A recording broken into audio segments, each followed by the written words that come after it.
Welcome back to జయa'svantaillu అండి. ఈరోజు సగ్గుబియ్యంతోని పెద్ద సగ్గుబియ్యం ఉంటాయి కదా, వాటితోని బెల్లం సగ్గుబియ్యం పాయసం చేస్తున్నానండి. కావాల్సిన పదార్థాలండి, ఇదిగోండి. దీంతో సగం తీసుకున్నానండి కప్కి.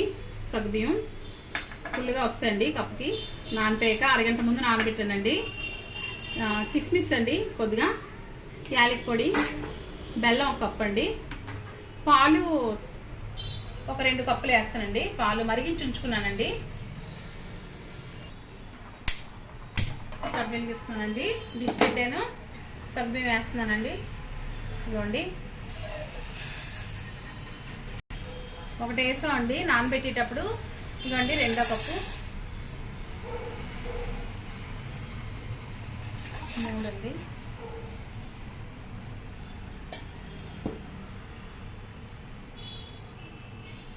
ఇదిగోండి 4 కప్పులు వేసానండి. ఉడుకుతున్నాయండి సగ్గుబియ్యం. మనం నానబెట్టిన దాంతో కలిపి 4 కప్పులు వాటర్ వేసామండి. మొత్తం కలిపి అరకప్పు సగ్గుబియ్యం. సగ్గుబియ్యం ఉడుకుతున్నాయండి. మనం కిస్మిస్ వేసుకుందాం ఇప్పుడు. ఈరోజు వేపట్లేదండి, మామూలుగా వేసేస్తున్నాను. కిస్మిస్ వేసానండి. సగ్గుబియ్యం ఉడికిపోయండి. ఇప్పుడు బెల్లం వేసుకుందాం. బెల్లం వేస్తున్నాను. బెల్లం వేసామండి, కలుపుతున్నాను. మనకి ఇదంతా కరిగిపోయాక పాలు వేసుకోనండి. మీకు కిస్మిస్ నచ్చితే వేసుకోండి, లేదండి. బెల్లం వేస్తానండి, ఉడికిపోయింది చూసారా. స్టవ్ ఆపేస్తున్నానండి. ఆపేసాక 1 నిమిషం ఉండి పాలు వేసుకుందాం అండి. బెల్లం కదా, పాలు విరుగుతాయి అన్నమాట. అందువల్ల పాలు వేస్తున్నానండి. 1 కప్పు వేస్తున్నాను.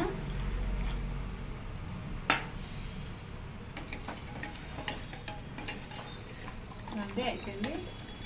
1/2 స్పూను యాలకి పొడి అండి.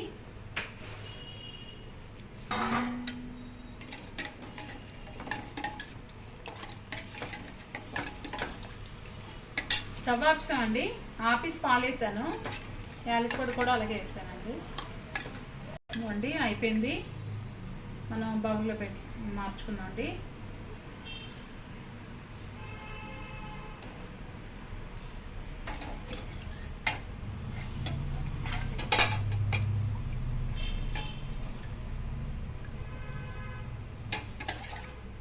మంచి చలవ చేస్తుందండి ఎండాకాలం సగ్గుబియ్యం.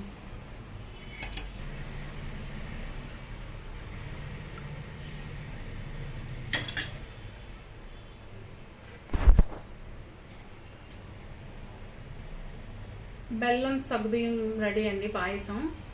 ఇదిగోండి, చేసుకోండి. బాయ్ అండి. నెక్స్ట్ వీడియో కలుద్దాం అండి.